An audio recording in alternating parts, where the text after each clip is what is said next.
plan would require migrants to remain in Mexico as their claims move through U.S. courts. But this latest development could face a legal hurdle. Human rights activists and others argue the move could put migrants at risk and undermines their lawful right to apply for asylum. It comes just days after President Trump threatened to shut down the entire southern border. The president adding he has authorized troops to use lethal force, if necessary, to stop migrants from illegally entering the country. We're going to have a strong border. Our southern border is going to be very strong. You heard me speaking to some of the folks just now in different parts of the world, and they're so proud of the job they're doing. And you got to have borders. If you don't have borders, you don't have a country. I mean, the Democrats want open borders, and they want these people coming in. Many of those people are criminals. Brian Yanis following all of this from West Palm Beach, Florida, near the president's Mar-a-Lago estate, where he is spending the holiday weekend. Hi, Brian. Hi, Arthel. Well, the Washington Post says that this new plan is called Remain in Mexico. Now, look, nothing has been finalized, nothing has been signed. But according to the Washington Post, under this new plan, immigrants traveling through Mexico to the United States seeking asylum will have to remain in Mexico until their applications are processed. On average, Arthel, an asylum application takes about 2 to 5 years to be processed. And you had human rights activists who are saying that's 2 to 5 years with potential refugees staying in cartel-owned territory along the border. Now, both Mexican and U.S. officials hope this will deter people and future caravans. This reported agreement between Mexico's President-elect Andrés Manuel López Obrador and Trump provides a solution to the so-called catch and release policy that the president has continuously railed against. And according to this policy, those who come into the United States seeking asylum are let go into the United States until their applications are processed. Now, some never show up for their court dates. In the White House,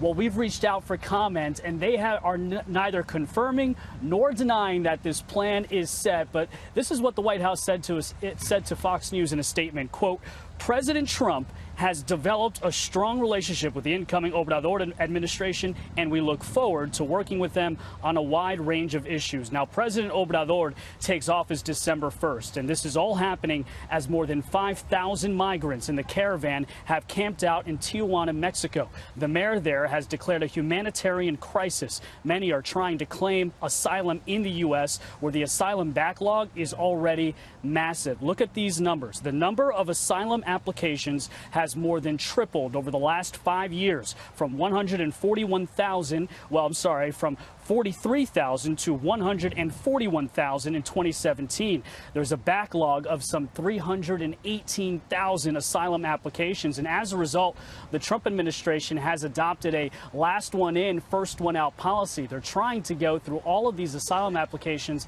that have recently come in quickly so that they can deter people from trying to come here for asylum cases. All of this as the president is threatening to shut down the government if Congress doesn't come up with some $5 billion that he wants to build the wall. Could there be a shutdown? There certainly could, and it will be about border security, of which the wall is a part.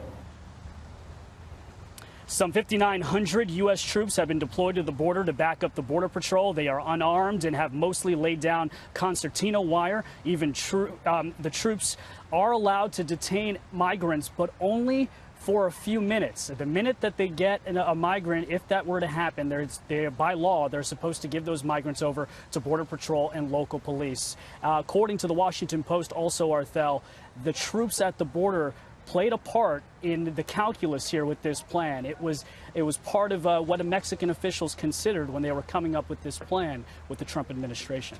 Arthel. Brian Yanis, thank you very much. I thank you. God bless you, and may he continue to bless the nation that has showered this land with love for more than 2 centuries. Thank you all. God bless you all.